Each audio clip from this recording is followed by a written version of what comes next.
From deep within the dunes of Africa's Namib desert, a terrible secret is beginning to emerge. These are the remains of victims of the world's first death camp. A place where thousands of Africans were exterminated by the German army 30 years before the Nazis came to power. These remains have lain here forgotten for over 100 years. But this terrible place is not unique. Scattered across the world are the sites of the massacres and genocides of imperialism, where millions died in an aspect of colonial history that Europe often chooses to forget. These people were victims of the truth that lies behind the myth of the white man's burden. Throughout the 19th century, European scientists, writers, and philosophers developed ideas to justify the mass killings of the Age of Empire. These same theories went on to inspire some of the horrors and the savagery that would consume Europe in the 20th century.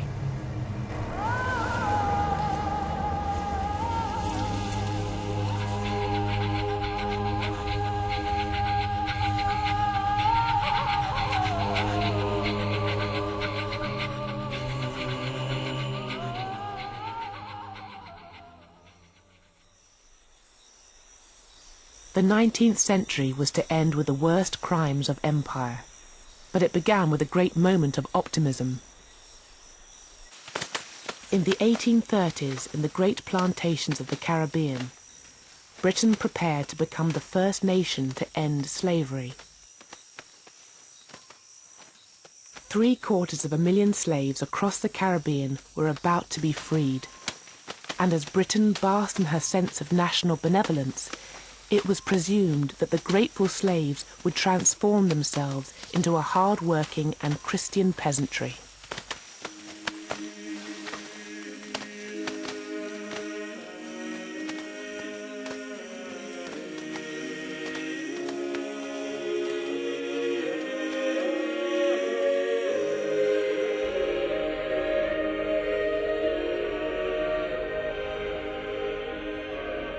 The battle against slavery had been led from the pulpit by an alliance of Christian abolitionists and missionaries. They had fought the campaign from their churches and meeting halls.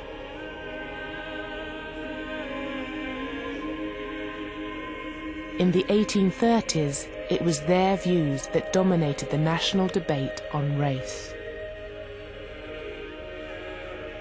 When slavery was finally abolished, there would have been an enormous sense of elation and achievement on the part of the abolitionists. Don't forget, this was a 50-year campaign from 1787 onwards, involving hundreds of thousands of ordinary British people, petitions, etc.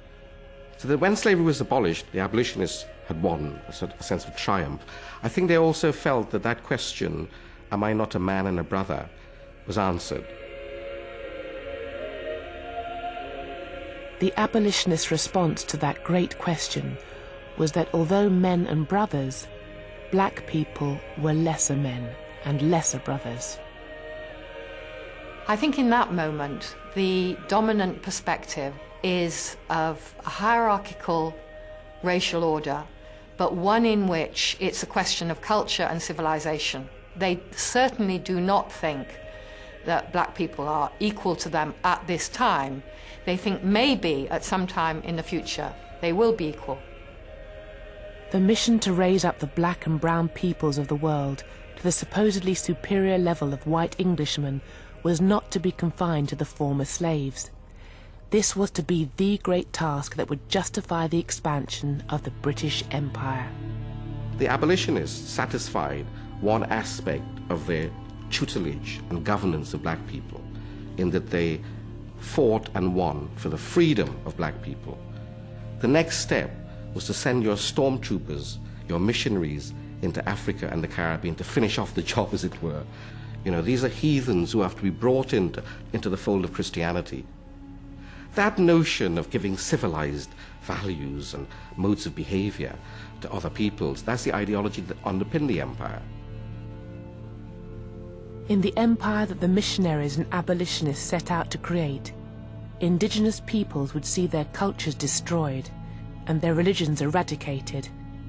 And yet all this seems almost benign when compared with the grim reality of what imperialism became. Because during the 19th century, their dream was gradually overwhelmed by another vision. One that claimed that the dark races could not be civilized and should instead be exterminated.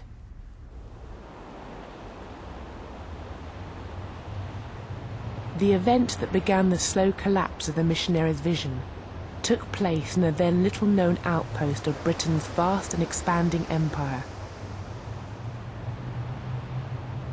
This is Tasmania, on the southern coast of Australia.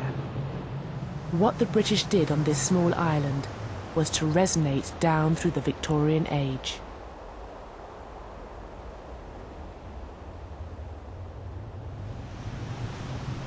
When the British started to settle in Tasmania in 1803, they encountered the ancient Aboriginal peoples of the island. Only 5,000 strong, they had lived in complete isolation for 10,000 years, on the very edge of the habitable world. The settlers saw these people through ideas brought with them from Europe. Quite early you get expressions of disgust and shock about the way the Tasmanians lived. To the Europeans it appeared that the Tasmanians were without culture, they were without religion, they were godless. So they looked upon the Tasmanians as people who'd been left behind by history. And they also related to a very popular idea of the late 18th century, that is the Great Chain of Being, that the various races of humankind were arranged in hierarchical order, and that the Tasmanians were uniquely savage and primitive, and therefore can be treated almost as animals.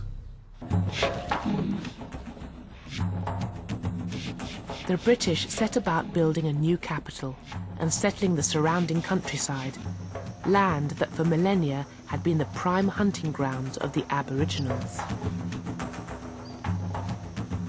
Out in these fields and pastures, far from the control of the authorities, the settlers were free to displace and abuse the Aboriginals.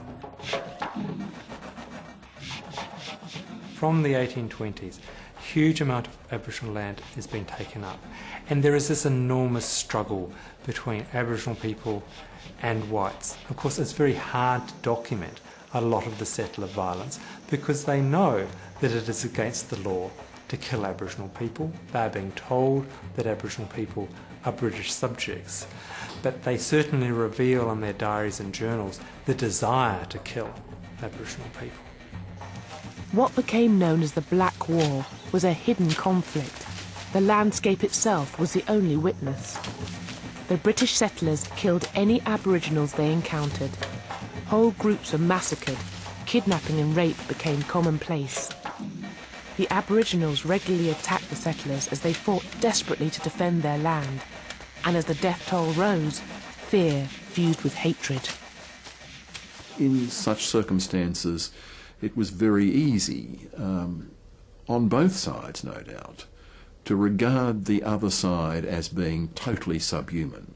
I've got no doubt that the Aborigines thought the Europeans were people totally without morality or without any restraint.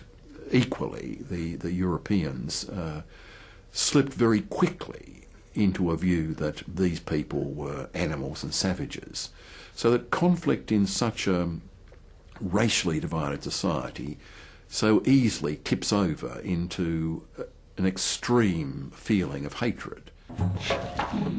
The death toll of the Black War had terrifying implications for the Tasmanian Aboriginals. The British, who arrived in ever-increasing numbers, could replace their dead. But the Aboriginals, only 5,000 strong before the war, could not. And by the end of the 1820s, they were at risk of being completely annihilated. The only man who had any hope of halting the violence was the colonial governor, George Arthur.